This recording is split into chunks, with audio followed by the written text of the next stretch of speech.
우리 같이 기도하고 하나님 찬양하겠습니다. 사랑하는 하나님 아버지, 우리를 위하여 이 땅에 오신 예수 그리스도, 우리 대신하여, 우리의 죄를 대신하여 고난 당하시고 십자가에 달려 죽으시기 위해 이 땅에 오신 예수 그리스도를 저희들 기억하고 믿으며 주님 앞에 이 밤에 모였습니다. 하나님, 주님의 은혜가 아니고서는 저희들 하나님을 아버지라고 부를 수도 없고 여전히 세상과 죄에 붙들려서 무엇이 참된 행복인지, 무엇이 우리가 살아가야 될 삶의 이유인지 모른 채 살아갈 자들이었음을 고백합니다. 하나님, 이 시간 주님 하늘영광교회 성도들이 아버지 앞에 모여서 그 은혜에 감사하고 찬양을 올려드리기 원합니다. 여기 있는 어린 아이로부터 장년에 이르기까지 저희 모두 한 사람 한 사람을 받아주시고 더 없으신 하나님의 그 사랑으로 충만하게 임하여 주시옵소서. 이 시간을 맡깁니다. 우리의 마음을 열어주옵소서. 살아계신 하나님 아버지를 만나고 예수 그리스도를 만나는 시간 되게 하여 주옵소서. 주 의지하옵고 예수님 이름으로 기도드리옵나이다. 아멘.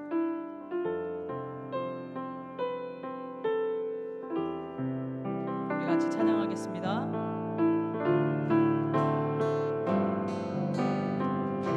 내 안에 가장 귀한 것, 내 안에 가장 귀한 것 예수를 알미라.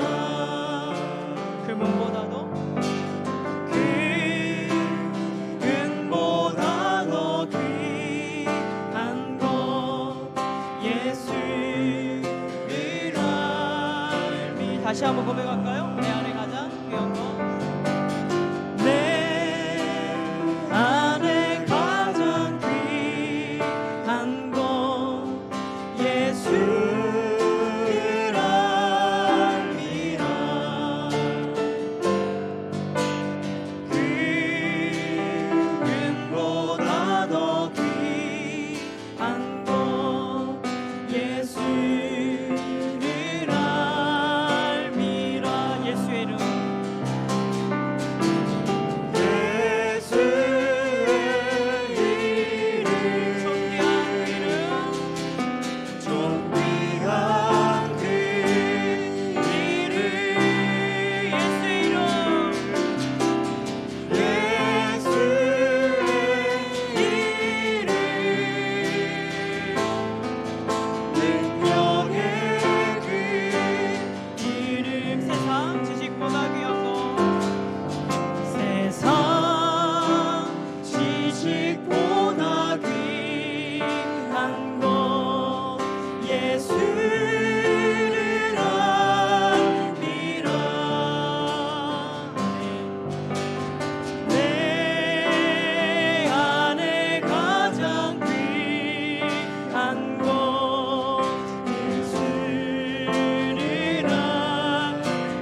주의 사랑을 주의 선하심을 주의 은혜를 생각해보라. 하늘보다도 더 높으신 아버지의 사랑 크고 놀랍네. 아버지 사랑 크고 놀람. 다시 한번 주의 사랑을 주의 선하심을 주님의 은혜를 생각해보라. 하늘보다도 더 높으신 아버지의 사랑 크고 놀랍네. 아버지 사랑 크고 놀랍네. 어찌 그 사랑이 주님, 내 어찌 그 사랑이 주니, 내 어찌 주의 긍휼 이치리. 내 영혼의 모든 소원 만족시킨 하나님. 주의 사랑을 주의 선하심을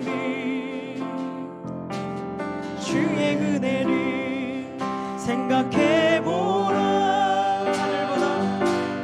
하늘보다도 더 높으신 아버지의 사랑 크고 놀랍네. 아버지 사랑 크고 놀람. 나 길을 잃고 헤맬 때, 나 길을 잃고 헤맬 때 그 사랑 날 찾아 되셨네. 내 영혼의 모든 소원 만족시킨 하나님. 주의 사랑을 주의 선하심을 주의 은혜를 생각해보라. 하늘보다도 더 높으신 아버지의 사랑 크고 놀랍네. 아버지 사랑 크고 놀랍네. 한 번 더 고백합시다. 내 어찌 그 사랑, 내 어찌 그 사랑이 지리, 내 어찌 주의 긍휼 이치리. 내 영혼의 모든 소원 만족시킨 하나님. 나 길을 잃고, 나 길을 잃고 헤맬 때 그 사랑 날 찾아 되셨네. 내 영혼의 모든 소원 만족시킨. 우리 한 번 더 믿음으로 고백합시다. 나 길을 잃고, 나 길을 잃고 헤맬 때 주님의 그 사랑 날 찾아 되셨네. 내 영혼의 모든 소원 만족시킨 하나님. 주의 사랑을 주의 선하심을 주의 은혜를 생각해보라. 하늘보다도 더 높으신 아버지의 사랑 크고 놀랍네. 아버지 사랑 크고 놀랍네. 다시 한번 아버지 사랑, 아버지 사랑 크고 놀랍네. 다시 한번 아버지 사랑, 아버지 사랑 크고 놀랍네. 우리 이 시간에 함께 같이 기도하겠습니다. 기도할 때 아버지 그 사랑, 크고 기쁘신 그 사랑, 우리를 먼저 찾아내신 그 사랑 하나님 의지합니다. 잃어버렸던 그 사랑 주님 다시 찾기를 갈망합니다. 여기에 모여있는 저희들을 아버지 이 밤에 만나 주시옵소서. 이 한 주간 주님을 만나기 원합니다. 우리 마음에 있는 모든 죄의 짐, 일생을 살아가는 동안에 있는 모든 우리의 마음을 무겁게 하는 것들, 두려워하게 하는 것들, 주님 이 한 주간 기도회를 통해 다 내려놓기를 원합니다. 그리고 예수님 만나기 원합니다. 주님이 누구신지 알기를 원합니다. 우리를 위하여 기꺼이 고난당하시고 십자가에 오르신 예수님 알기 원합니다. 믿기 원합니다. 우리를 만나 주시옵소서. 이 밤에 우리에게 은혜를 베풀어 주옵소서. 목사님에게 주의 말씀을 담아주시고 성령으로 충만케 하셔서 담대히 말씀 전할 수 있도록 도와주시옵소서. 이 시간에 함께 같이 기도하겠습니다. 오 하나님, 아버지 하나님이여 도와주시옵소서. 이 시간 아버지 하나님의 사랑 안에 다시 저희들이 있기를 원합니다. 하나님, 아버지 하나님, 은혜를 내려주시옵소서. 우리를 이 저녁 불러주셨사오니 다시 아버지 한없으신 그 사랑, 아버지 끝없으신 그 사랑으로 우리를 덧입혀 주시옵소서. 크고 놀라우신 하나님의 사랑이 무엇인지 이 밤에 알기를 원합니다. 우리를 위하여 기꺼이 아들 예수님을 내어주신 아버지의 그 사랑, 우리를 대신하여 십자가에 오르신 예수님의 그 사랑, 하나님 저희들 알기를 원하고 믿기를 원합니다. 잃어버렸던 그 사랑 다시 회복하는 이 밤이 되게 하여 주시옵소서. 주님이 아니면 사랑할 수 없다고 고백했던 우리의 신앙이 다시 회복되는 이 밤이 되도록 도와주시옵소서. 여기 어린아이로부터 청년까지 모여 있습니다. 주님이 부르신 줄 믿습니다. 하나님, 누구도 한 명도 빠짐없이 주님의 그 넓고 깊으신 그 사랑, 죽음을 이기신 그 사랑을 만나게 하여 주시옵소서. 우리가 누구인지 알게 하여 주시고 우리 인생 속에 담아놓으신 하나님의 뜻과 계획을 알게 하여 주옵소서. 이 시간 주님 아버지 하나님, 우리를 만나 주셔서 주 예수님만을 믿고 오직 예수님만을 구주로 삼고 살아가는 저희가 되도록 인도하여 주시옵소서. 말씀을 전하시는 목사님에게 성령의 충만함을 입혀주시고 하나님 아버지의 말씀을 담대하게 전할 수 있도록 인도하여 주옵소서. 이곳에 주님의 보혈로 덮어주시옵소서. 아버지 하나님이여 주의 한없는 은혜로 덮으셔서 어떤 더러운 것들 틈타지 못하도록 붙잡아 주시고 우리의 마음이 다른 것에 빼앗기지 않도록 인도하여 주옵소서. 하나님, 유튜브로 함께 참여하는 성도들을 붙잡아 주시고 한결같은 마음으로 아버지 하나님 앞에 서 있도록 인도하여 주시며 동일한 은혜로 충만하게 하여 주옵소서. 이 시간을 주님께 맡깁니다. 저희들을 불쌍히 여겨주시고 주님 찾아와 주시옵소서. 저희들을 만나 주시옵소서. 은혜 내려 주옵소서. 주님,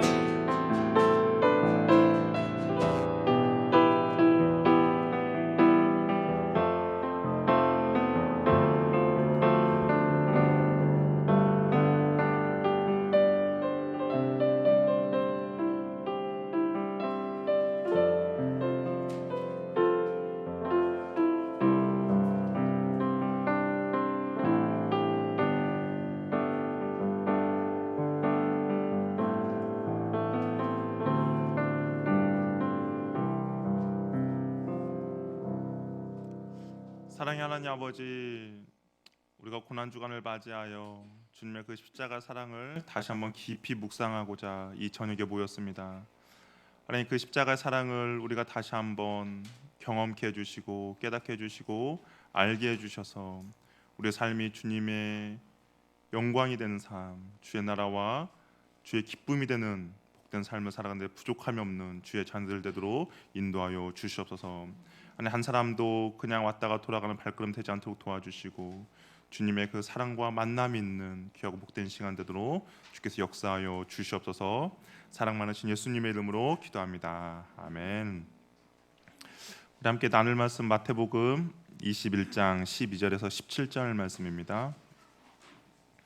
마태복음 21장 12절에서 17절 말씀.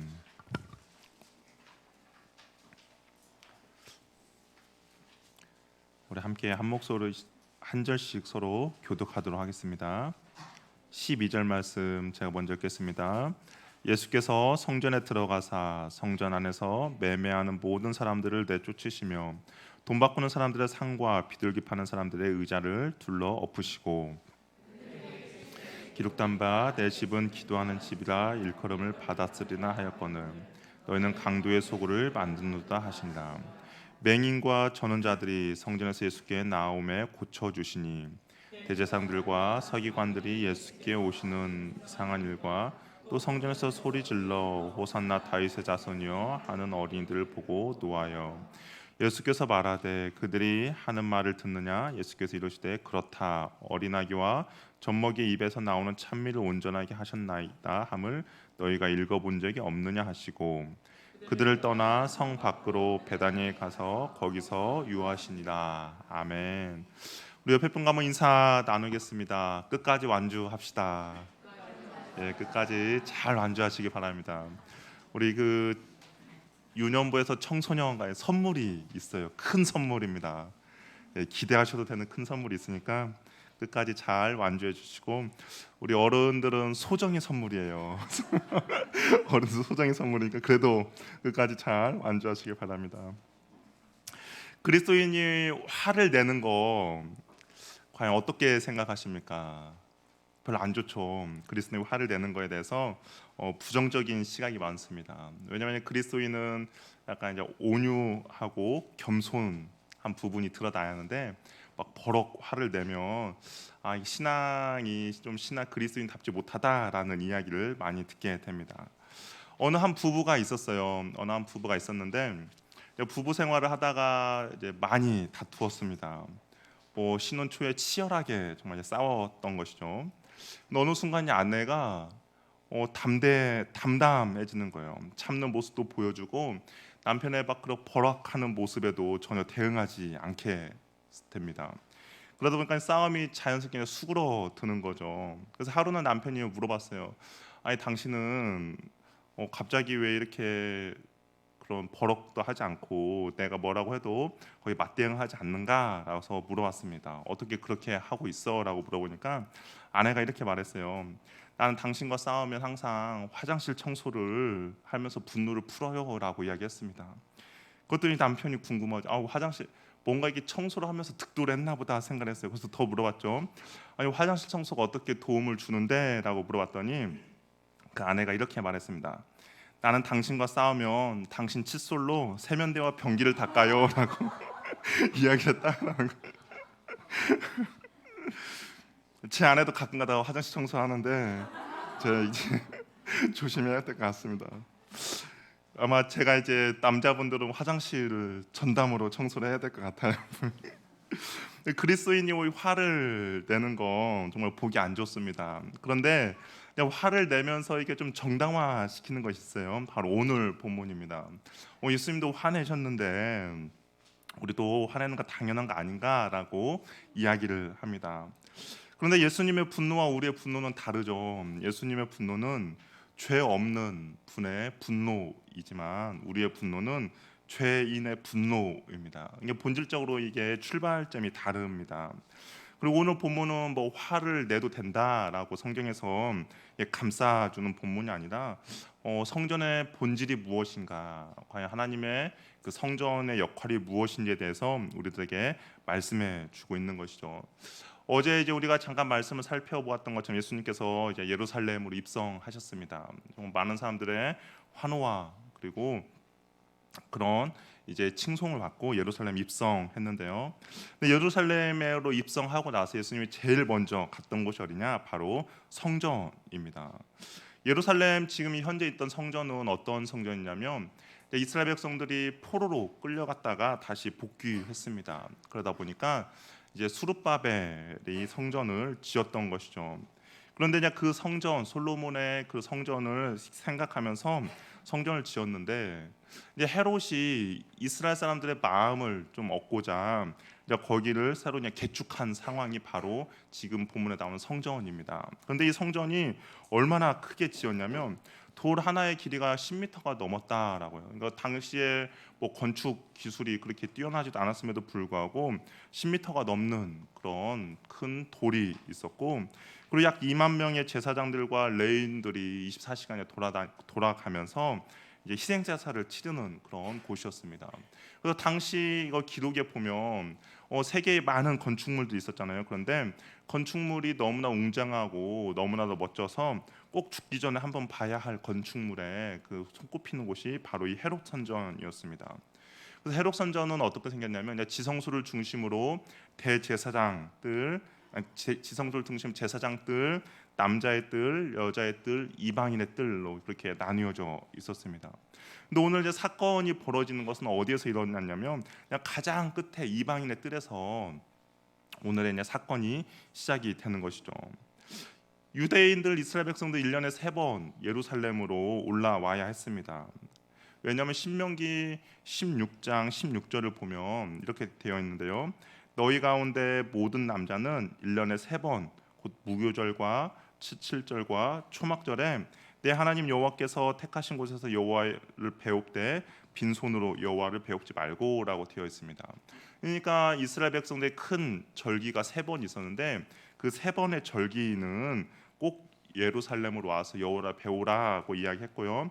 근데 여호와를 이제 뵈러 올 때 그냥 빈손으로 오지 말고 뭔가 하나님에 대한 감사에 대한 예물을 가지고 오라라고 하나님께서 명령을 내리셨습니다.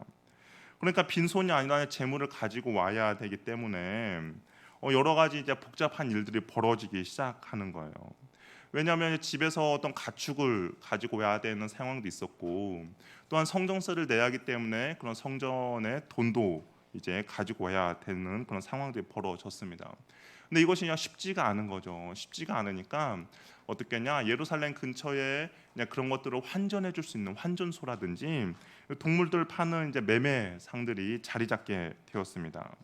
그러니까 당시 6월절 뭐 이스라엘 예루살렘에 오는 것이 이스라엘 사람들만 오는 것이 아니라 정말 세계 각국에서 오는 사람들이기 때문에 그런 일들이, 편의를 봐주는 일들이 벌어지게 있는 것이, 그 편의를 봐주는 일들이 있었던 것입니다. 한번 생각해보세요. 짐승을 만약에 이제 데리고 온다라고 한번 생각해 봅시다. 원래는 흠이 없는 짐승 온자 하나님께 드려야 하거든요. 근데 짐승을 이제 데리고 오는데 그 길이가 만약 여기서 만약 대전을 간다라고 한번 봅시다. 대전을 가는데 소 한 마리를 끌고 간다. 좀 쉽지 않은 거죠. 왜냐하면 흠이 없어야 돼요. 그렇다고 해서 뭐 소를 이고 갈 수는 없지 않습니까? 그러니까 정말 조심해서 그걸 끌고 가야 하는데, 근데 가다가 만약에 흠이 생겼다. 그럼 어떻게 될까요? 다시 집으로 돌아가야 합니다. 그리고 다시 또 소를 또 끌고 와야 되고요. 그런 일들이 벌어지니까 너무나도 그냥 힘든 일인 것이죠. 그러다 보니까 하나님께서도 어떻게 해줬냐면 그 이스라엘 백성들의 편의를 봐줬습니다. 신명기 14장 24절 26절을 보면 네 하나님 여호와께서 자기의 이름을 두시려고 택하신 곳이 내게서 너무 멀고 행로가 어려워서 내 하나님 여호와께 그 풍부히 주신 것을 가지고 갈 수 없거든 그것을 돈으로 바꾸어 그 돈을 쌓아 가지고 내 하나님 여호와께서 택하신 곳으로 가서 내 마음에 원하는 것을 그 돈으로 사되 소나 양이나 포도주나 독주 등 내 마음에 원하는 모든 것을 구하고 거기 내 하나님 여호와 앞에서 너와 내 권속이 함께 먹고 즐거워할 것이며 라고 이야기하고 있습니다. 그러니까 하나님께서 이 힘든 거 어려움을 아신 거예요. 힘든 거 어려움을 아시니까 너희가 그렇다면 돈으로 가지고 와서 그곳에서 매매하라라고 하나님께서도 말씀해 주셨습니다. 어느 정도 이제 배려를 하나님께서도 해 주신 것이죠. 그래서 예루살렘에 오면 그 매매할 수 있는 곳이 4군데가 있었습니다. 각 성마다 4군데가 있었고 그 시장에서 이제 사람들이 그런 매매를 할 수 있게 된 것이죠. 그런데 문제가 이제 여기서 발생하게 되는데요. 그 정말 이제 경제에 뛰어난 그런 대제사장들이었겠죠. 종교 지도자들이 이것을 한 곳으로 모으면 돈이 되겠다라고 생각을 했던 것 같습니다. 그래서 이 가야바 대제사장이었던 가야바가 안나스와 짜고 이득을 챙기기 위해서 이방인의 뜰에 이런 시장을 매매 시장을 만들기 시작했습니다. 그러면서 이제 어떻게 했겠습니까? 서로 결탁을 한 것이죠. 그래서 다른 곳에서 짐승을 사오면 거기 이제 제사장 성전에 들어가는 입구에서 이제 커트를 시키는 거예요. 아, 이것은 흠이 있어서 더 이상 예배를 드릴 수 없다라고 하면서 멀리 내보내는 겁니다. 대신에 그 이방인의 뜰에서 산 재물은 이것이 뭐 좋고 나쁘고 땅에서 어디서 샀는지를 묻고 그것이 이방인의 뜰에서 샀다라고 하면 무조건 통과를 시키는 것이죠. 그렇다면 사람들은 어떻게 하겠습니까? 그 예루살렘 있는 시장 그 네 군데 매매상에서 사는 것이 아니라 이방인의 뜰에서 이제 사야겠죠. 그래야 돈도 더 조금 들고 일도 좀 더 수월하게 할 수 있기 때문입니다. 그러다 보니까 어떤 일이 발생하게 되면 폭리를 이제 취하게 되는 것이죠. 사람들이 그 하나만 이제 독점을 하다 보니까 폭리가 취하게 되고요. 심지어는 기록에 보니까 이런 기록도 있었는데요. 비둘기는 가난한 사람들을 위한 하나님께서 배려해 주신 그런 제사인데, 근데 비둘기를 어떻게 팔았냐면 일반 시장에서 파는 거 8배까지 그렇게 비싸게 팔았다라고 합니다. 그러니까 가난한 사람들의 등골도 이제 빼먹는 그런 일들이 벌어지게 된 것이죠. 돈을 바꾸는 사람도 마찬가지였어요. 돈을 바꾸는 사람도 당시에 이스라엘 사람들 20살 이상 된 사람들은 매년 자신들의 그 생명을 대속받은 상징인 성전세를 내야 하는데 당시에 화폐로는 내지를 못했습니다. 왜냐하면 당시 화폐는 로마와 헬라의 화폐는 황제의 얼굴이 새겨져 있었기 때문인 것이죠. 그러니까 그걸 성전세를 낼 수가 없었어요. 그래서 그것을 그냥 환전을 해서 은으로 된 그런 것들을 내야 했는데, 근데 그걸 환전함으로써 그냥 수수료를 챙기기 시작한 겁니다. 그러니까 많은 이득을 취하게 된 것이죠. 예수님께서 그 성전을 가셨는데 그냥 그런 매매 일들이 벌어지고 있는 겁니다. 이것을 보시고 예수님께서 이제 오늘 분노를 하게 되는 것이죠. 모든 사람을 내쫓으시고 돈 바꾸는 사람들의 상과 비둘기 파는 사람들의 의자를 둘러 엎으신 겁니다. 그러면서 예수님께서 이렇게 말씀하셨어요. 13절 말씀 우리가 같이 읽어보도록 하겠습니다. 13절 같이 읽겠습니다. 시작.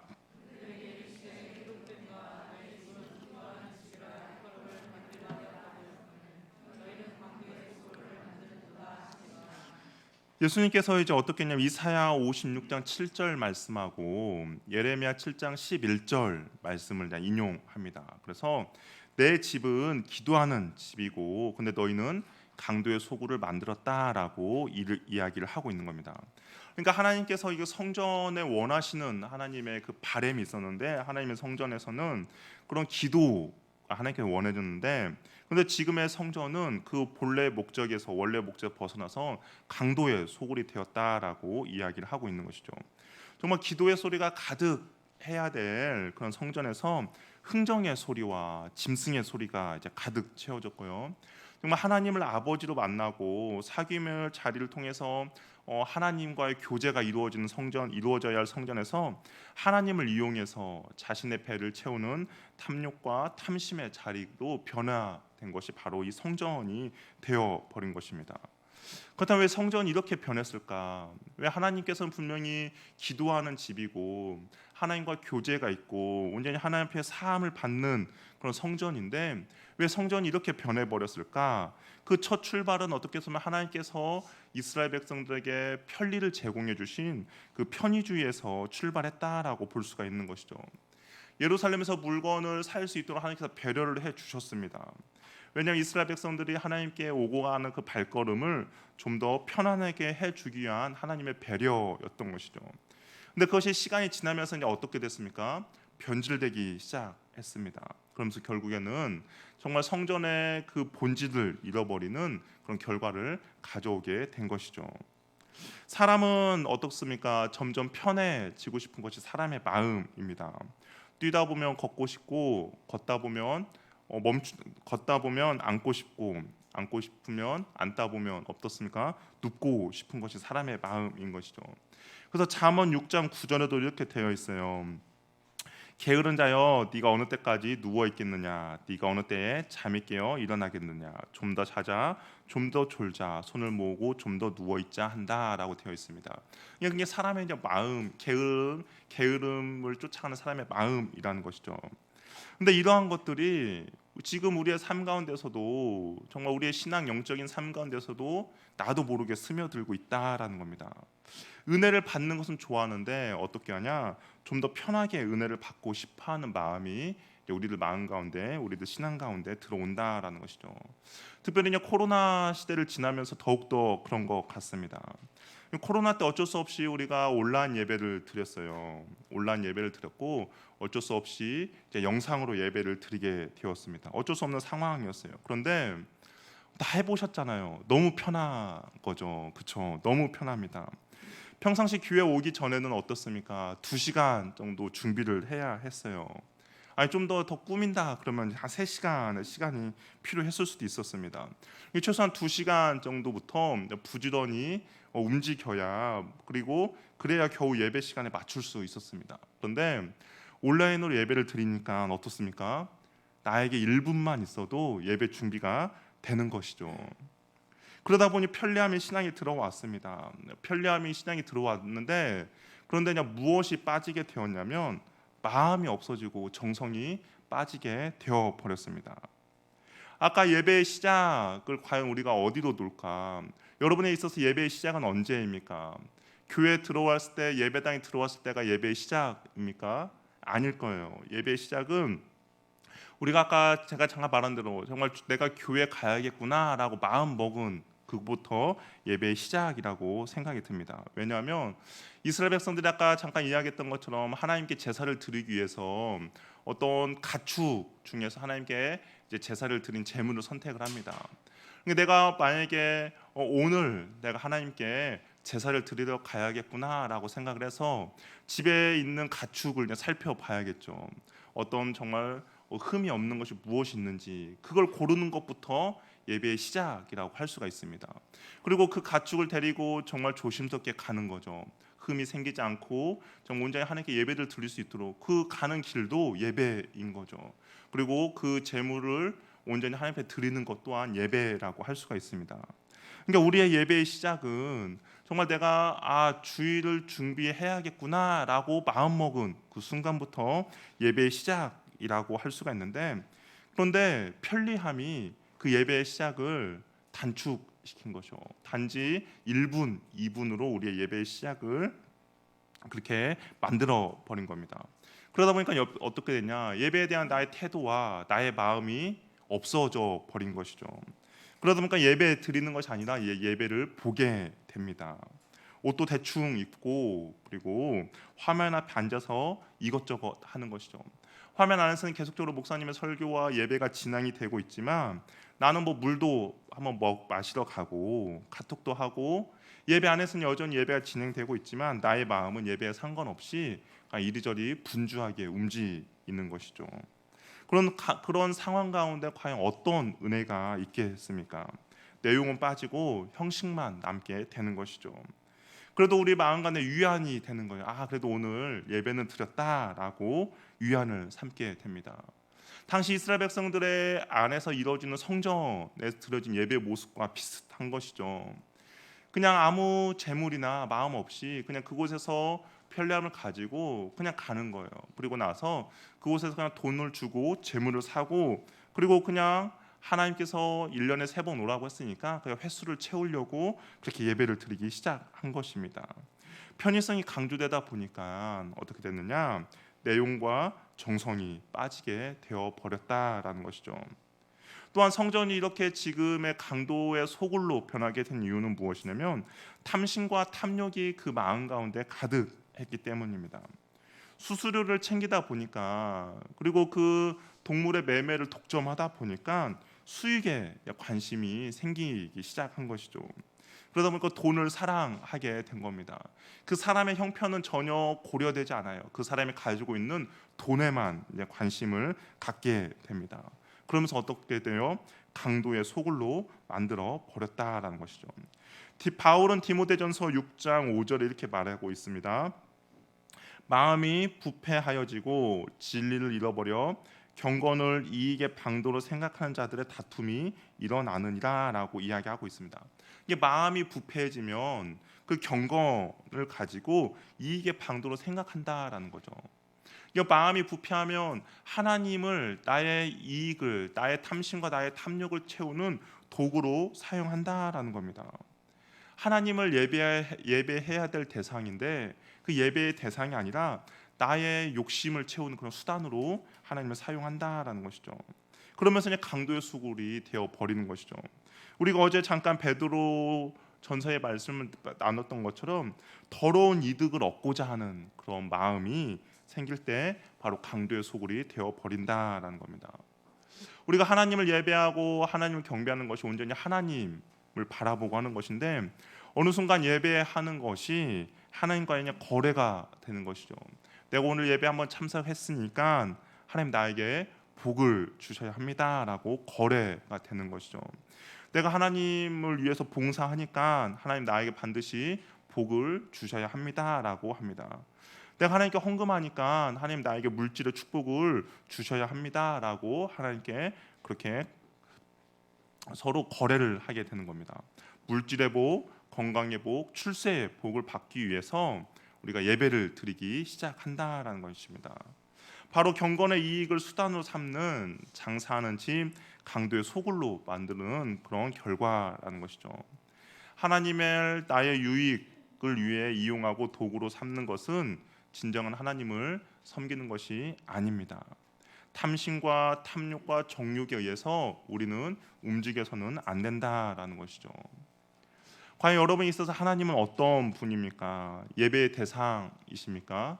온전히 합당하게 드려야 할 예배를 받으실 대상이라면 우리는 하나님과 거래해서는 안 된다라는 것이죠. 성전에서 중요한 것은 무엇이냐면 바로 거룩함과 순결함이 성전 가운데 있어야 합니다. 사람의 많고 적음의 문제가 아니라 예배당의 크고 적음의 문제가 아니라 정말 거룩하고 진실되며 순결함이 있느냐가 중요하다라는 것이죠. 왜냐하면 예배당 가운데 거룩함과 진실함과 순결함이 없다면 그곳 가운데 하나님의 임재는 있지 않기 때문입니다. 하나님의 임재가 있는 것이 어떤 크기와 장소, 사람의 많고 적음의 문제가 아니라 정말 거룩함과 진실함과 순결함과의 차이라는 것이죠. 하나님이 그 예배를 받으시냐 받지 않으시냐의 문제라는 겁니다. 오늘 본문에 나타나는 성전에서의 그 예배를 하나님께서 과연 받으셨겠습니까? 뉘앙스를 보면 전혀 받지 않았을 것 같아요. 그렇죠? 예수님께서 강도의 소굴이라고 이거 화내신 거 보면 하나님이신 예수님께서 그 예배 가운데 전혀 예배에 받지 않으신다는 것을 알 수가 있습니다. 오히려 그들의 예배를 역겨워하고 있다라는 것을 우리가 볼 수가 있다라는 것이죠. 하나님이 그 예배를 온전히 받느냐가 정말 중요한 문제라는 겁니다. 우리의 태도와 우리의 마음의 자세에 따라서 달라진다라는 것이죠. 참된 예배는 무엇이냐? 이런 더러운 동기들, 잘못된 야심들을 청소하는 데부터 시작이 되는 것이 참된 예배의 시작이라는 것입니다. 그래야 우리는 날마다 정결하고 정화시켜 성전이 성전다운 역할을 온전히 잘 감당할 수가 있다라는 것이죠. 성전의 본래 기능은 바로 기도하는 곳이라고 말씀하고 있습니다. 기도는 단순히 그냥 우리가 뭔가를 하나님께 달라고 요구하는 것이 아니라 하나님과의 교제라는 것이죠. 하나님의 임재와 영광을 사모하는 것입니다. 하나님과의 사귐을 갖는 것. 그럴 때 비로소 성전의 본래의 기능을 회복한다라는 겁니다.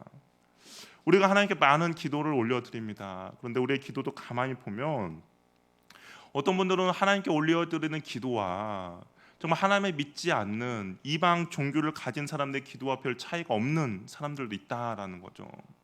그냥 나의 욕심과 나의 정욕과 그냥 나의 어떤 필요를 위해서만 하나님께 기도하는 사람도 있다라는 거죠.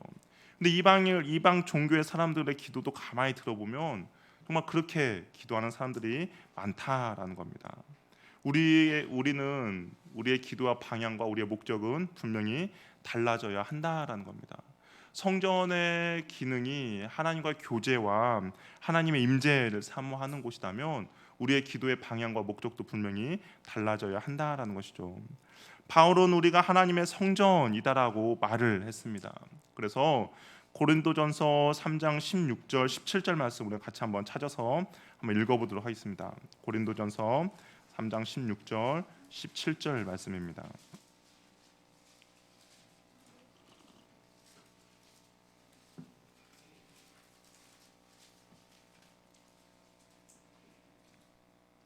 우리 같이 한번 읽어볼게요. 시작.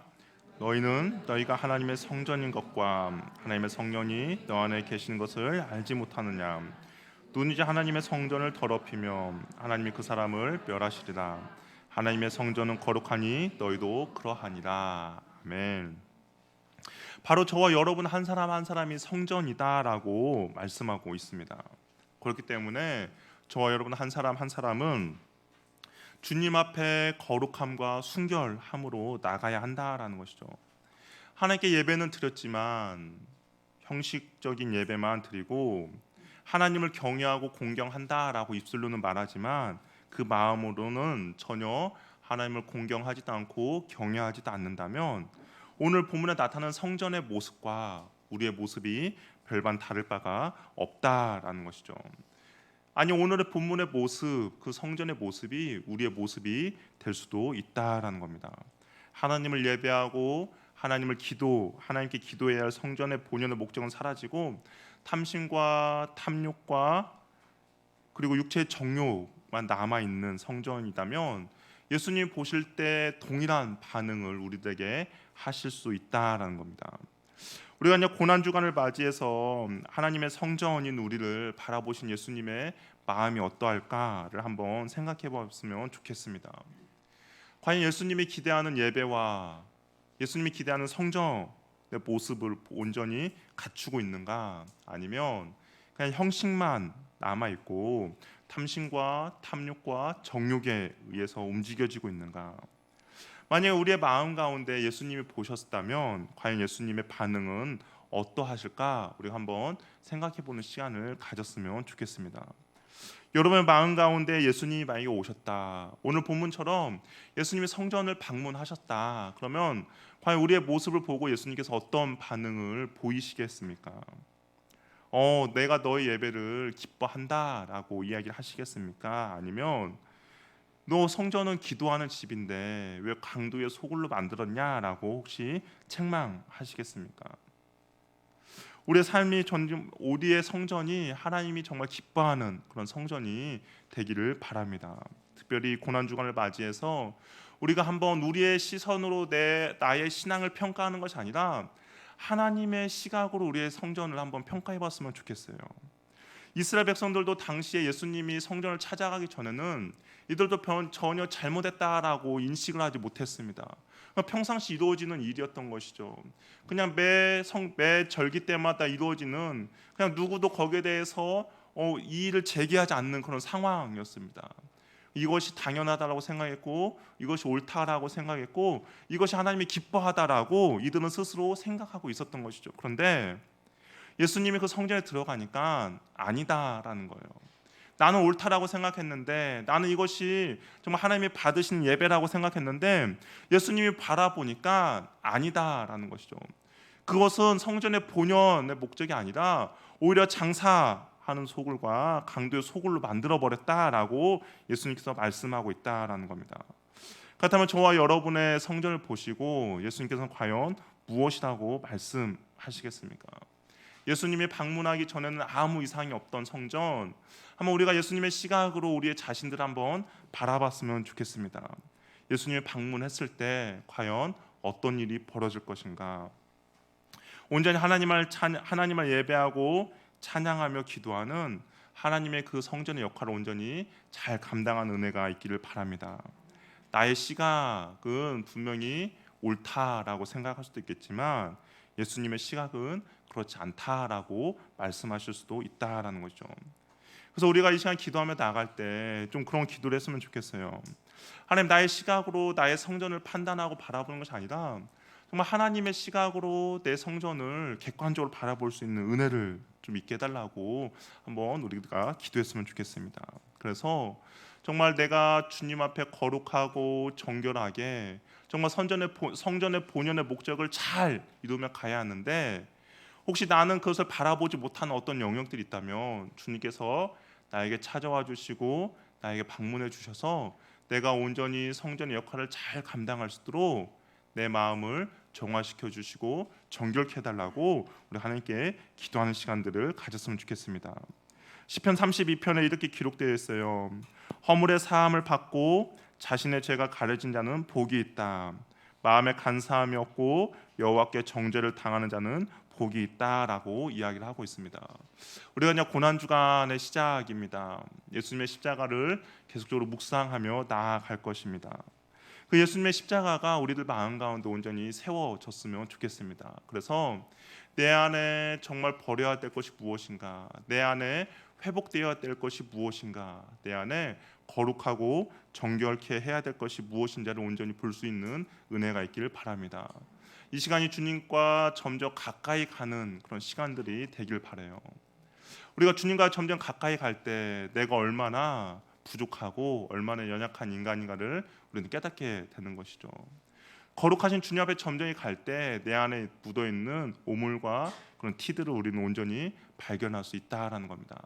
그냥 멀리 서서 주님을께 멀리 내가 어느 정도 거리를 두고 주님과 거리를 유지하는 것이 아니라 정말 이 고난 주간을 통하여서 주님과 더욱더 가까이 가는 은혜가 있길 바라요. 그래서 내가 지금도 신실하고 거룩하지만 주님께 더욱더 가까이 가서 주님이 원하시는 그 수준까지, 주님의 원하시는 그 거룩함과 순결함까지 나아가는 저와 여러분이 되길 바랍니다. 그럴 때 예수님의 그 사랑과 십자가의 은혜가 우리를 이끄는 귀하고 복된 신앙생활을 하게 될 것입니다. 이 한 주가 그러한 은혜를 누리는 저와 여러분이 되기를 바랍니다. 그럼 이렇게 찬양하겠습니다. 우리 찬양하겠는데요, 우리가 이 부르는 찬양을 우리가 이제 저녁 기도 때마다 계속 부를 거예요. 우리 주님께서 오신 이유라는 찬양 계속 부를 텐데요, 우리가 이 찬양을 한 주 동안 계속 묵상하면서 우리가 입술로 흥얼거리며 그 주님께서 오신 이유가 무엇인지를 우리가 오늘 깨닫고 알게 되는 그런 은혜들이 있기를 바랍니다. 우리 그 교회 달력 있잖아요. 교회 달력 혹시 잘 보셨습니까? 교회 달력에 보면 4월에 추천 찬양 있습니다. 모르셨죠? 날짜만 보지 말고 그 옆에 글씨도 보면 이게 나오는데요, 우리가 4월 특히 고난 주간에 이 말씀을, 이 찬양을 온전히 우리가 되새기며 찬양하며 나가도록 하겠습니다. 그가 오신 이유.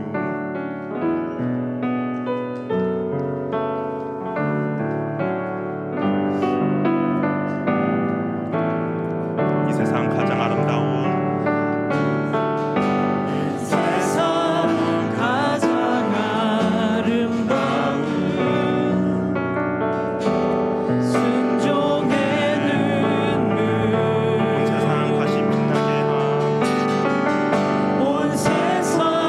다시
하나님, 내가 온전히 주님의 성전을 회복할 수 있는 은혜를 나에게 허락해달라고 우리 한번 기도했으면 좋겠습니다.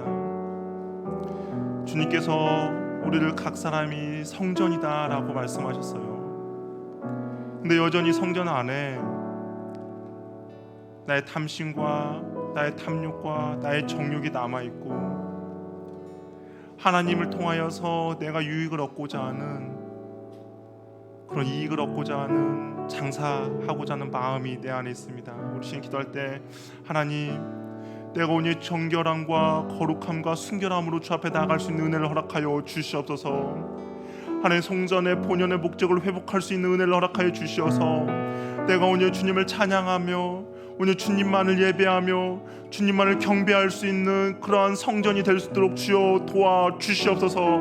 내 탐심과 탐욕과 정욕에 이끌리고 하나님을 이용해서 나의 유익을 보고자 하는 것이 아니라 온전히 주님만이 나의 모든 것 되시기에 내가 주님을 찬양하며 예배할 수 있는 그런 성전이 될 수 있도록 나에게 은혜 베풀어 주시옵소서. 내가 성전을 회복할 수 있는 은혜를 이 시간 허락하여 주시옵소서. 우리 한번 기도하며 나아가도록 하겠습니다. 주여, 하나님, 우리 가운데 주의 은혜를 허락하여 주시옵소서. 하나님, 내가 주의 성전을 회복하며 나가기를 원합니다. 하나님, 내 안에 탐심과 탐욕과 정욕이 남아있고 하나님, 육체의 이익을 추구하고자 주님을 이용하고자 하는 하나님, 나를 용서하여 주시옵소서. 하나님의 은혜가 내 삶 가운데 온전히 넘쳐나기 원하며 주의 그 은혜와 긍휼이 온전히 넘쳐나기 원하며 온전히 여호와 하나님만을 예배하며 경배하며 나아가는 그런 주의 자녀들 되도록 주여 도와주시옵소서. 하나님께서 내 가운데 임재하여 주시고 하나님, 나를 붙들어 주셔서 하나님, 내가 주님을 찬양하는 은혜 허락하여 주시옵소서. 성전의 본연의 목적을 회복시켜 주시옵소서. 내가 다른 것을 구하지 않겠습니다. 오직 여호와 하나님만을 바라보겠습니다. 오직 여호와 하나님만 예배하겠습니다. 하나님을 이용하려고 하지 않을 것이며 하나님만을 내가 유익을 입는데 도구로 삼지 않을 것이며 오늘 주님만을 바라보며 나가겠사오니 주여 도와주시옵소서. 내가 어떠하면 주님만을 예배하며 나가겠사오니 주여 도와주시옵소서. 하나님, 그런 은혜를 허락하여 주시옵소서. 오늘 하나님을 예배하며 나가는 주의 자녀들 주시옵시고 오늘 주님의 예배가 오늘 기뻐하시며 온전히 주께서 연락받는 그런 예배들을 주도록 주여 도와주시옵시길 원합니다. 하나님, 그런 예배자가 되기를 원하며 하나님, 그런 예배를 주께 올려드리기 원하며 주여 도와주시옵소서. 하나님, 우리 예배를 받아주시옵소서. 하나님, 우리 예배 가운데 임하여 주님 도와주시옵소서. 주님 도와주시옵소서.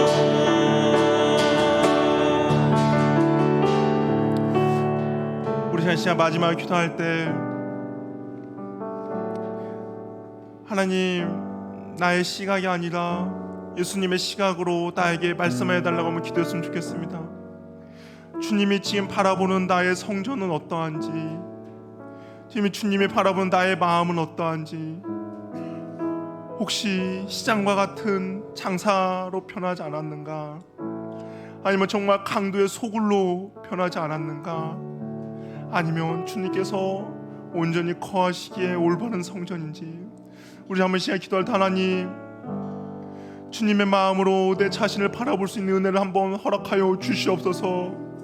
하나님, 주님의 시각으로 내 자신을 바라볼 수 있는 은혜를 허락하여 주시어서 내가 버려야 할 것이 있다면 주여 버리게 하여 주시옵시고, 내가 제거해야 될 것이 있다면 주여 제거케 하여 주시고, 하나님, 성전의 본연의 목적을 회복할 수 있는 은혜를 허락하여 주시옵소서.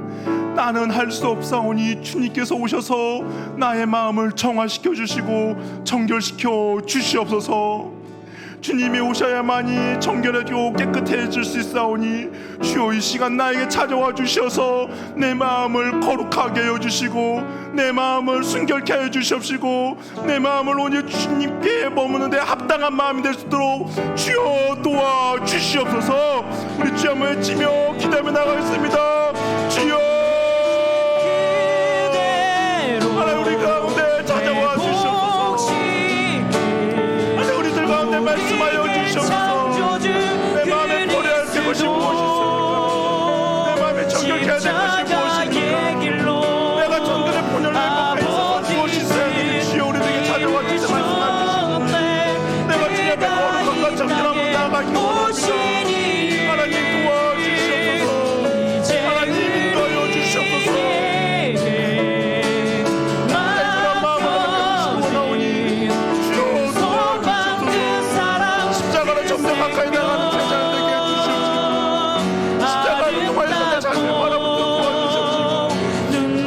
하셔서 나를 붙들어 주시기 원합니다. 주여 도와주시옵소서. 하나님 한 사람 한 사람 만나 주시고 한 사람 한 사람 방문해 주시어서 말씀하여 주시옵소서. 하나님 우리의 회복시켜 주시고 경력케 하여 주시고 하나님 온전케 하여 주시옵소서. 주여 나를 우리를 회복시켜 주시옵소서. 하나님의 은혜를 붙잡아 주시기 원합니다. 하나님의 십자가로 다시 한번 회복시켜 주시기 원합니다.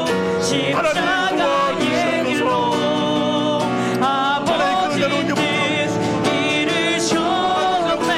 그 은혜로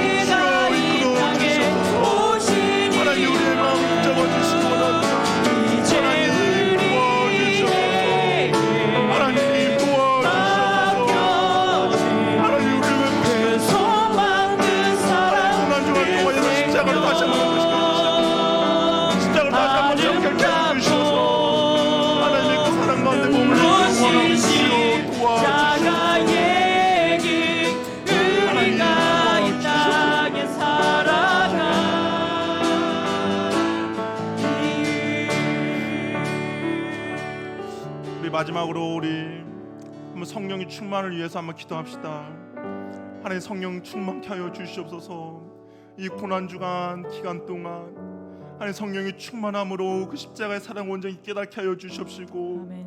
성령의 충만함으로 주의 사랑을 발견할 수 있게 도와주시고 성령의 충만함으로 주님을 따라가는데 부족함이 없는 인생 되게 하여 주시옵소서. 우리 마지막으로 기도하고 또한 각자의 기도 제목들이 있습니다. 우리 간절히 기도하고 각자 돌아가는 시간 갖도록 하겠습니다. 주여 한번 외치며 기도하겠습니다. 주여 하나님 우리에게 성령의 충만함을 허락하여 주시옵소서. 하나님 우리에게 성령의 충만함을 부들어 주시옵소서. 하나님 그래 십자가의 그 은혜를 다시 한번 함께 해주시고 십자가의 사랑을 깨닫게 하여 주시옵시고 주의 은혜 가운데 머물게 하여 주시옵소서. 주여 은혜를 부어 우리를 주의 뜻대로 이루어 주시옵소서. 주님의 뜻대로 하나님 아버지 살도록